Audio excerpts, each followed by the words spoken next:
Hello बच्चों, आप सभी कैसे हैं। आशा करता हूं कि आप सभी स्वस्थ होंगे।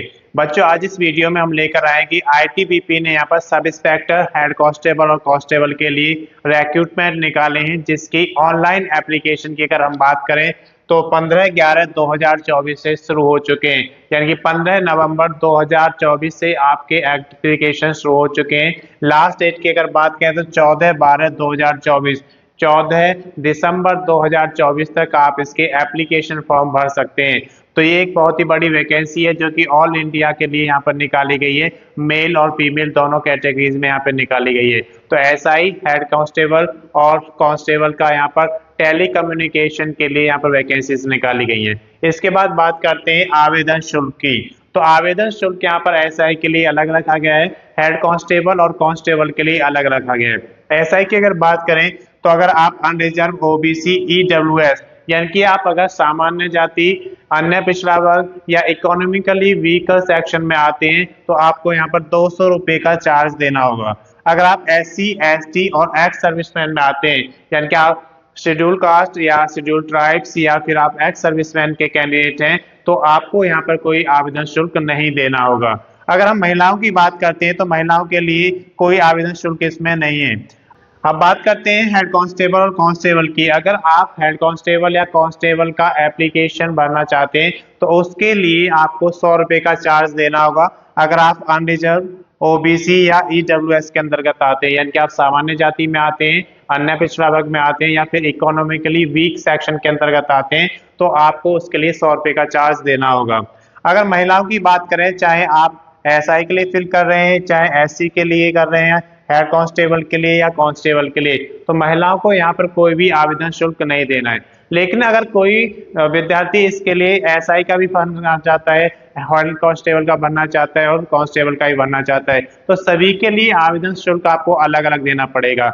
यानी कि एसआई के लिए 200 रुपये अलग होंगे, हेड कांस्टेबल के लिए 100 रुपये अलग से आपका चार्ज होगा, और अगर आप कांस्टेबल का भी भरना चाहते हैं तो फिर 100 रुपये उसका अलग से लगेगा। तो कुल मिलाकर यहाँ पर 400 रुपये का चार्ज लगेगा अगर आप एसआई, हेड कांस्टेबल और कांस्टेबल तीनों का भरना चाहते हैं। इसके बाद बात करते हैं आयु की। तो आयु जो यहाँ पर मिनिमम रखी गई है, 18 वर्ष आपकी होनी चाहिए। अगर आपकी आयु 18 वर्ष से कम है तो आप इसके लिए एलिजिबल नहीं होंगे। इसके बाद बात करते हैं कि आपकी आयु की गणना कब की जाएगी। तो 14/12/2024 यानी कि 14 दिसंबर 2024 को आपकी आयु कम से कम 18 वर्ष होनी चाहिए। उसके बाद बात करते हैं छूट की। तो जो भी आईटीबीपी नियम के अनुसार छूट दी जाती है तो वो छूट इसमें भी दी जाएगी आपको। अगर एससी, एसटी, ओबीसी जिसमें जितना छूट दिया जाता है वो आपको इसके नियम के अनुसार दिया जाएगा। इसके बाद बात करते हैं योग्यता की। तो यहाँ पर 10th, 12th, स्नातक और आईटीआई सभी के लिए मौका दिया गया है। अगर आप कांस्टेबल का फिल करना चाहते हैं तो 10th के साथ साथ आपके पास आईटीआई होना जरूरी है, और अगर 12th में आप भरना चाहते हैं तो पीसीएम होना जरूरी है, और स्नातक में भी आपका पीसीएम होना जरूरी है। अगर आप एसआई का फिल करना चाहते हैं तो वहां पर भी आपका स्नातक में पीसीएम मांगा गया है। इसके बाद हम बात करते हैं कि कुल पदों की संख्या कितनी है। तो कुल पदों की संख्या यहाँ पर 526 है। यानी कि आपके टोटल पद एसआई, कांस्टेबल और हेड कांस्टेबल सारे मिलाकर के यहाँ पर कितने पद हैं? 526, जिसमें टेलीकम्युनिकेशन की सारी वैकेंसीज ये निकाली गई हैं। एसआई के यहाँ पे 92 पद हैं। अगर आप एसआई के लिए करने चाहते हैं तो आपके पास ग्रेजुएशन में पीसीएम होना जरूरी है। अगर पीसीएम आपके पास है तो आप एसआई के लिए टेलीकम्युनिकेशन का फॉर्म फिल कर सकते हैं। हेड कांस्टेबल जिसके 383 पद है, यहाँ पर सबसे ज्यादा पद जो दिए गए हैं वो हेड कांस्टेबल के लिए दिए गए। तो जो हेड कांस्टेबल है उसकी योग्यता इन्होंने 12th पास रखा है, जिसमें पीसीएम की जरूरत है, और अगर आपने 10th किया है तो उसमें आपके पास आईटीआई होना जरूरी है। तो 10th प्लस आईटीआई आप हैं उस ट्रेड में जिसमें आपको फिल किया जाना है, या फिर 12th के साथ पीसीएम है तो आप हेड कांस्टेबल का एप्लीकेशन भर सकते हैं। तो यानी कि जो एसआई है वो पीसीएम में आपका ग्रेजुएशन होना चाहिए, और हेड कांस्टेबल की अगर बात करें तो यहाँ पर 12th पीसीएम में होना चाहिए, या फिर 10th के साथ साथ आईटीआई अगर आपके पास है तो आप इसका एप्लीकेशन फॉर्म फिल कर सकते हैं। कांस्टेबल की अगर बात करें तो 51 पद कांस्टेबल के दिए गए, जिसकी आपकी योग्यता सिर्फ 10th पास अगर आप हैं तो इसका कांस्टेबल का आप एप्लीकेशन फॉर्म भर सकते हैं। अब बात करते हैं पीएसटी, फिजिकल स्टैंडर्ड टेस्ट, और पीईटी, फिजिकल एलिजिबिलिटी टेस्ट। इन दोनों की अगर बात करें तो यहाँ पर मेल और फीमेल के लिए अलग अलग रखा गया है। एसआई के लिए अलग रखा गया है और हेड कांस्टेबल कांस्टेबल के लिए अलग रखा गया है। बात करते हैं ऊंचाई की, तो ऊंचाई 170 सेंटीमीटर या फिर 165 सेंटीमीटर, ये आपके छूट के अकॉर्डिंग दी गई है कि आपको कितना छूट मिलता है। तो आपका अगर जनरल का है तो 170 सेंटीमीटर यहाँ पर होता है। अगर आप गढ़वाली कुमायूं वगैरह से आते हैं तो 165 सेंटीमीटर आपके हाइट रखा गया है। कुछ केसेस में यहाँ पर 162.5 भी रखा गया है। तो वो आप इसका नोटिफिकेशन अच्छे से जब फिल भरेंगे तो उससे पहले नोटिफिकेशन पढ़ लीजिए और उसमें आपको ये सारी जानकारी मिल जाएगी। अगर सीना की बात करें तो 80 से 85 जो नॉर्मल मांगा गया है 80 सेंटीमीटर होना चाहिए और फुलाने के बाद 85 होना चाहिए। लेकिन अगर आपको छूट मिलती है तो 78 से 83, ये कुमायूं गढ़वाली जो होते हैं उनके लिए रखा गया है। बिना फुलाए 78 सेंटीमीटर और फुलाकर 83 सेंटीमीटर होना चाहिए। इसके अलावा जो अदर छूट्स हैं वो आप उसमें देख सकते हैं जब आपको यहाँ पर पढ़ना होगा, उसके लिए आईटीबीपी का नोटिफिकेशन जो है उसे आप पढ़ेंगे। अब बात करते हैं दौड़ की, तो दौड़ 1.6 किलोमीटर 7.5 मिनट में आपको पार करना है, एसआई के लिए है। और एसआई के लिए और क्या जरूरी है, आपके पास 1600 मीटर तो आपको 7.5 मिनट में करना है और 100 मीटर की रेस करना है 16 सेकंड में। अगर आप मेल कैंडिडेट हैं तो 16 सेकंड का समय दिया गया है और अगर फीमेल कैंडिडेट हैं तो आपको 18 सेकंड का समय यहाँ पे दिया गया है। इसके बाद अगर बात करते हैं आप पीईटी की कि आपका हेड कांस्टेबल या कांस्टेबल का है तो उसमें 7.5 मिनट में आपको 1600 मीटर का डिस्टेंस कवर करना होगा दौड़कर। लॉन्ग जंप की बात करें तो 11 फीट होना चाहिए और अगर यही महिलाओं की बात करते हैं तो 9 फीट मांगा गया है, जिसमें आपको 3 अटेम्प्ट में ये पूरा करना होगा। अगर आपने पहले अटेम्प्ट में कर लिया तो बाकी 2 अटेम्प्ट की जरूरत नहीं है। तो अगर आपने पहले 2 अटेम्प्ट में नहीं कर पाए तो तीसरे अटेम्प्ट में आपको ये करना ही पड़ेगा, नहीं तो आप इससे बाहर हो जाएंगे। तो 3 अटेम्प्ट आपको मिलेंगे लॉन्ग जंप के लिए, जिसे हम कहते हैं लंबी कूद। तो महिलाओं के लिए 9 फीट और पुरुषों के लिए 11 फीट रखा गया है। हाई जंप जिसे हम ऊंची कूद कहते हैं, तो इसके लिए भी 3 अटेम्प्ट, आपको 3 चांस मिलते हैं।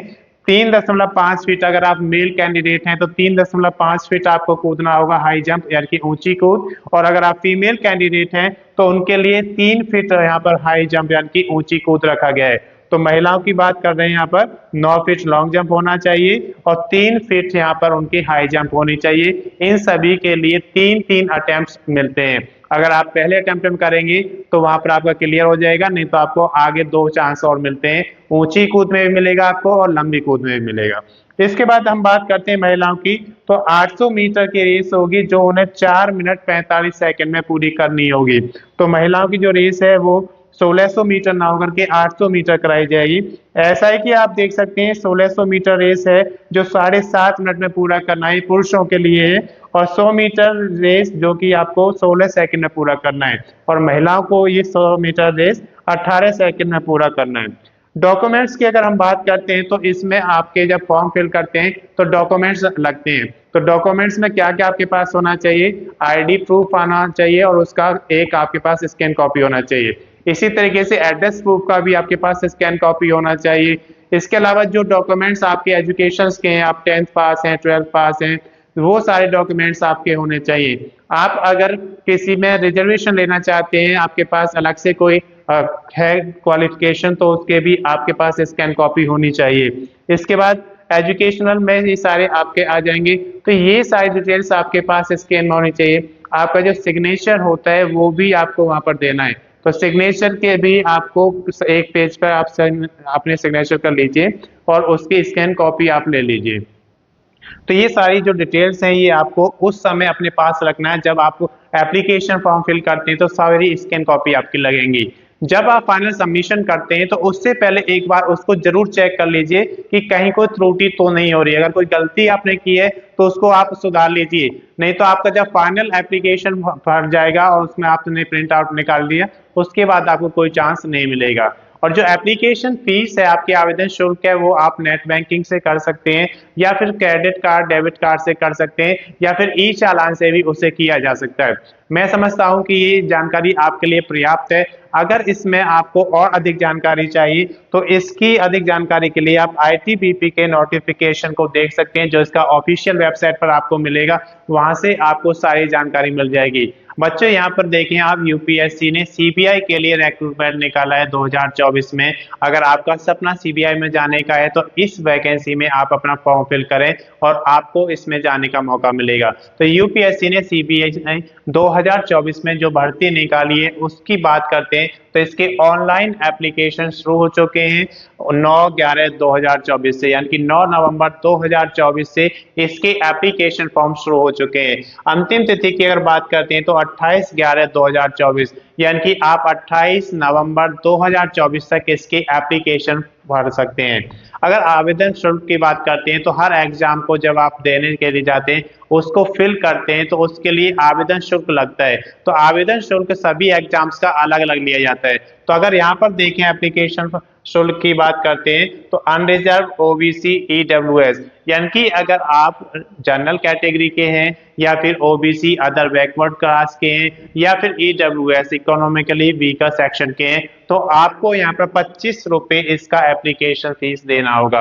अगर आप इसके अलावा एससी एसटी या फिर महिला कैटेगरी से आते हैं तो आपके लिए इसका कोई आवेदन शुल्क नहीं जमा करना है।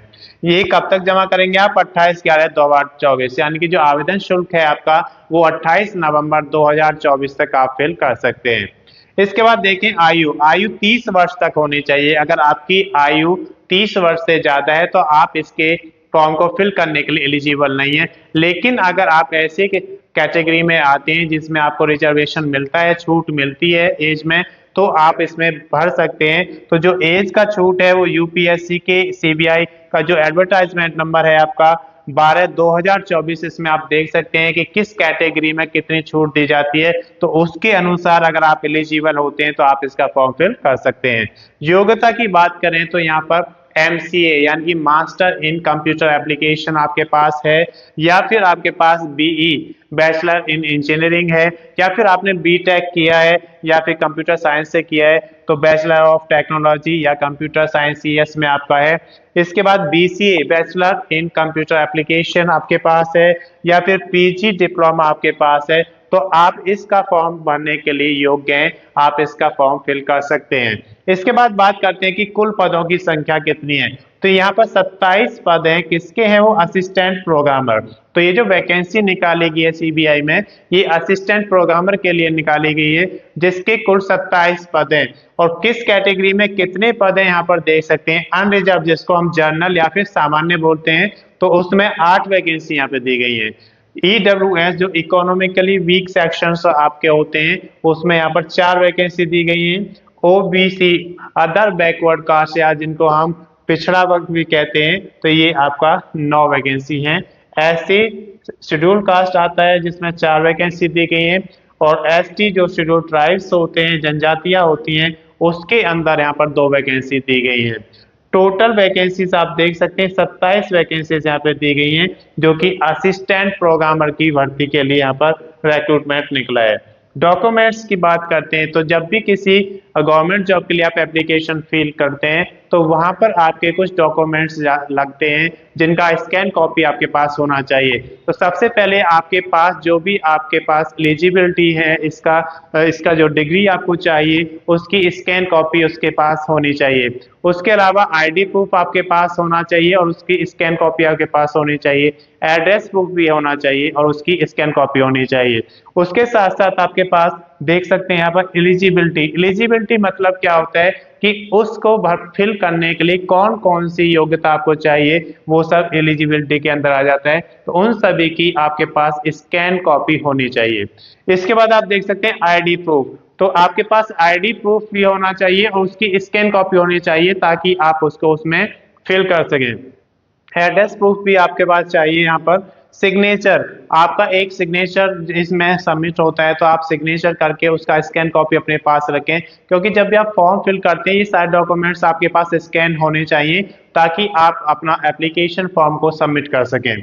उसके अलावा बेसिक डिटेल्स क्या होती हैं कि आपका नाम क्या है, आपके फादर का नाम क्या है, आपकी डेट ऑफ बर्थ क्या है, ये सारे जो डिटेल्स होते हैं ये आपकी बेसिक डिटेल्स में आते हैं और ये उसमें फिल करने चाहिए।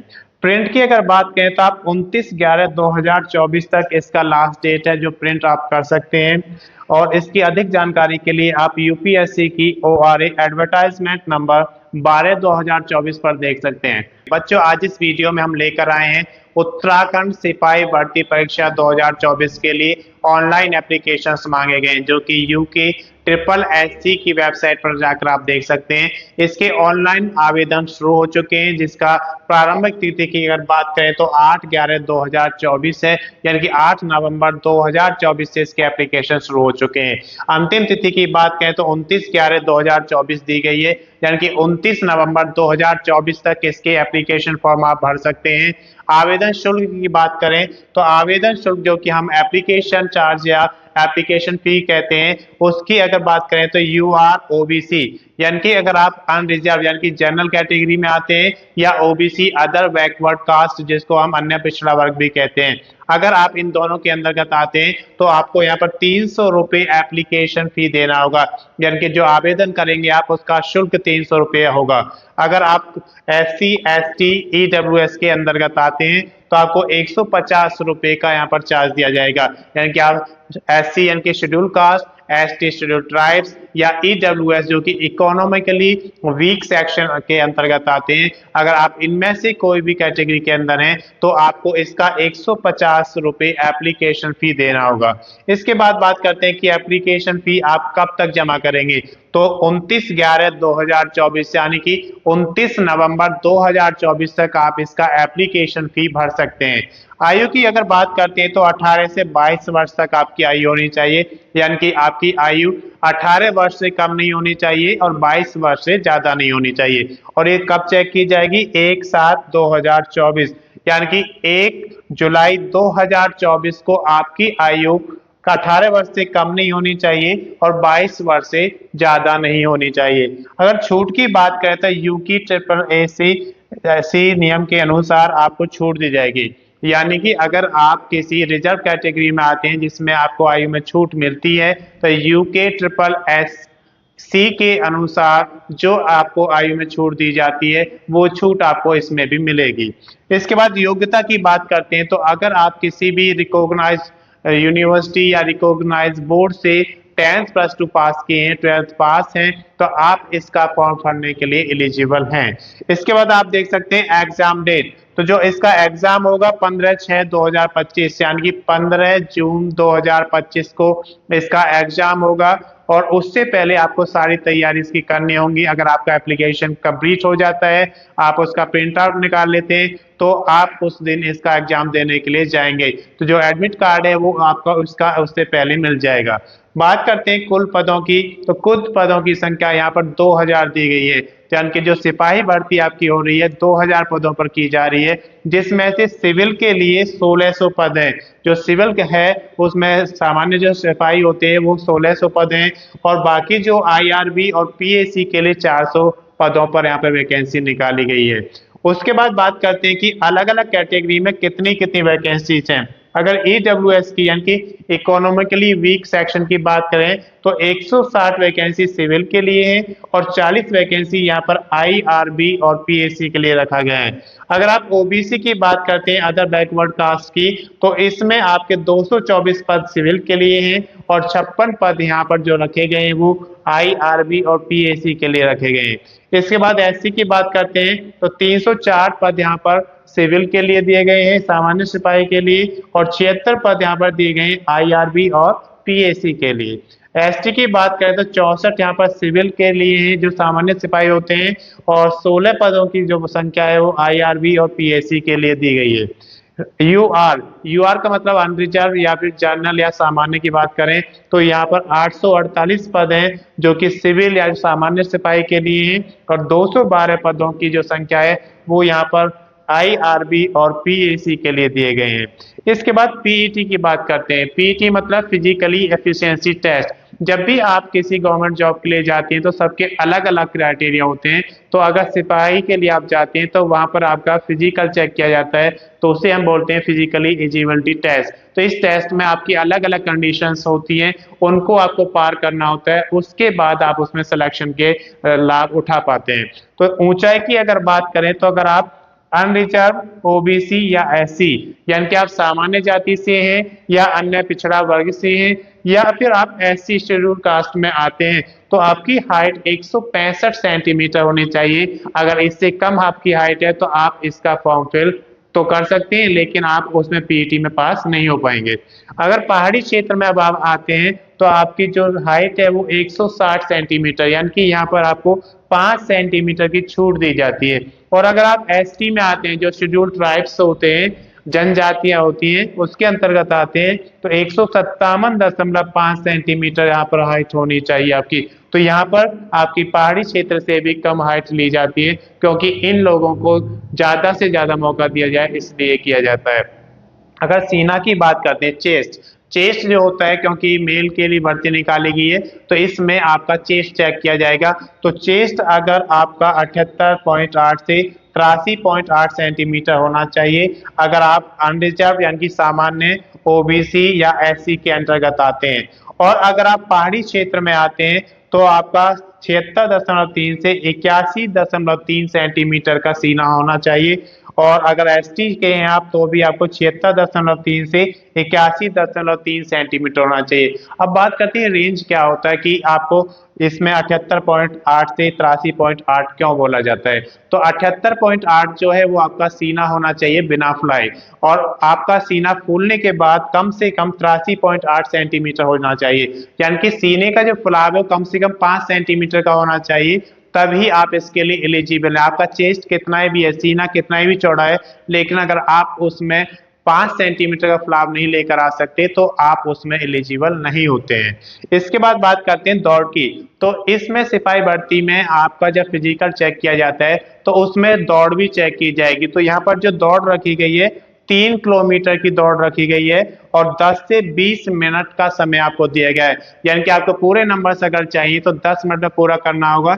और जैसे जैसे आप टाइम ज्यादा लेंगे तो आपके जो नंबर्स हैं वो कम होते चले जाएंगे, लेकिन अगर आप 20 मिनट तक उसे कर लेते हैं तो आप उसमें दौड़ में पास हो जाते हैं, यानी कि पीईटी में आपका जो है परफॉर्मेंस वो आपका आगे बढ़ जाएगा और आप आगे की प्रक्रियाओं में भाग ले सकते हैं। उसके बाद डॉक्यूमेंट्स की बात करते हैं। तो जब भी कोई एप्लीकेशन फॉर्म आप फिल करते हैं तो उसके लिए आपके पास आपके सारे डॉक्यूमेंट्स होने चाहिए, जैसे कि आपकी क्वालिफिकेशन, 12th पास की मार्कशीट होनी आपके चाहिए और उसकी सनद होने चाहिए और उनके स्कैन कॉपी आपके पास होनी चाहिए।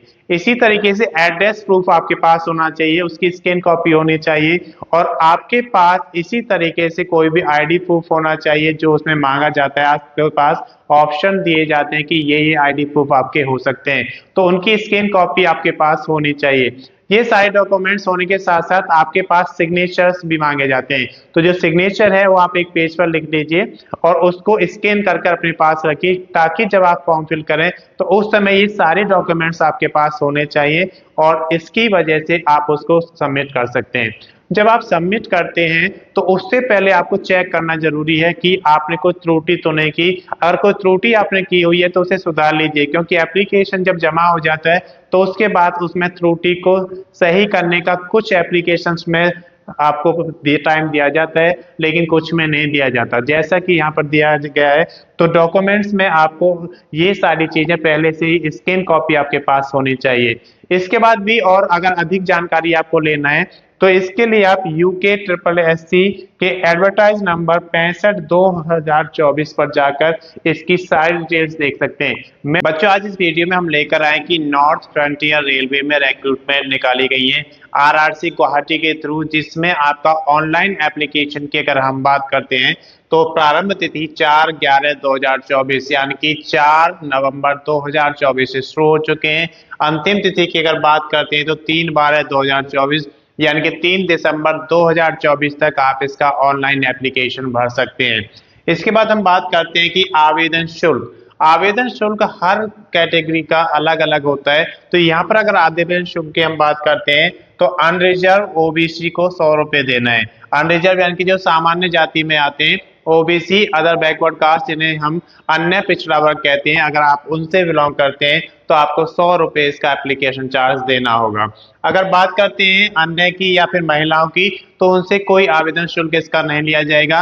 अगर आप जनरल या ओबीसी के अलावा एससी, एसटी या अदर किसी भी कास्ट में आते हैं तो आपसे कोई यहाँ पर आवेदन शुल्क नहीं लिया जाएगा, और अगर आप महिला कैंडिडेट हैं तब भी आपसे कोई आवेदन शुल्क नहीं लिया जाएगा। इसके बाद बात करते हैं कि आपका जो एप्लीकेशन फीस है वो कब तक जमा करना है आपको, तो 3/12/2024 तक आपको अपना आवेदन शुल्क जमा करना है, उसके बाद आप आवेदन शुल्क जमा नहीं कर सकते।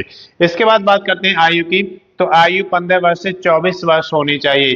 तो आपकी जो मिनिमम आयु है 15 वर्ष होनी चाहिए, और ज्यादा से ज्यादा की अगर बात करें तो 24 वर्ष होनी चाहिए।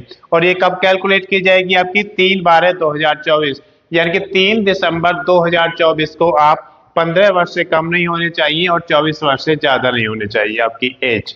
अगर बात करते हैं कि छूट, तो NFR RRC के नियम के अनुसार जो भी छूट आपको दी जाती है वो छूट आपको मिलेगी। अब ये छूट जिस जिस कैटेगरी में दी जाती है वो सारी छूट यहाँ पर दी जाएंगी। बात करते हैं यहाँ पर योग्यता की, तो 10th और ITI, यानी कि आपने 10th किया हुआ है और उसके साथ साथ उस ट्रेड में आपने ITI किया है जिसमें आप एप्लीकेशन भरना चाहते हैं, तो आप इसके लिए एलिजिबल हैं और आप इसका ऑनलाइन एप्लीकेशन कर सकते हैं। इसके बाद बात करते हैं संबंधित ब्रांच में, यानी कि ITI आपको उसी ब्रांच में है जिसमें आप फिल करना चाहते हैं तो आप इसके लिए एलिजिबल हैं।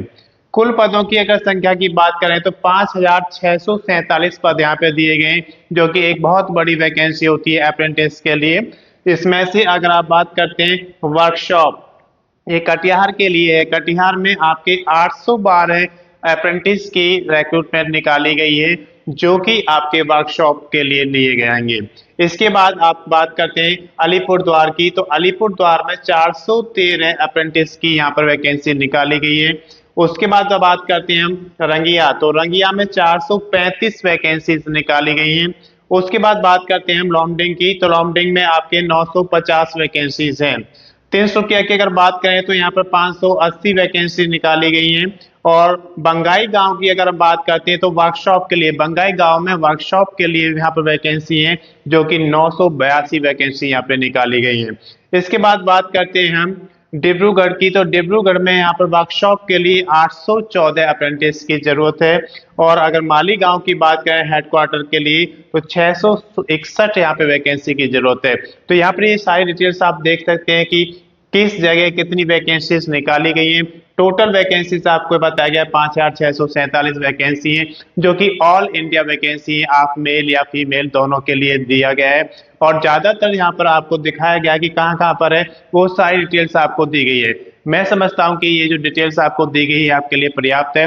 अगर फिर भी आपको अधिक जानकारी लेनी है तो इसकी ऑफिशियल वेबसाइट पर आप जाएंगे और NFR RRC गुवाहाटी की ऑफिशियल वेबसाइट पर आप वहां पर नोटिफिकेशन को पढ़ें, जिससे आपको उसकी संपूर्ण जानकारी मिल जाएगी। वीडियो को ज्यादा से ज्यादा शेयर करें ताकि ये ज्यादा से ज्यादा लोगों के पास जा सके, और चैनल को सब्सक्राइब करें। धन्यवाद।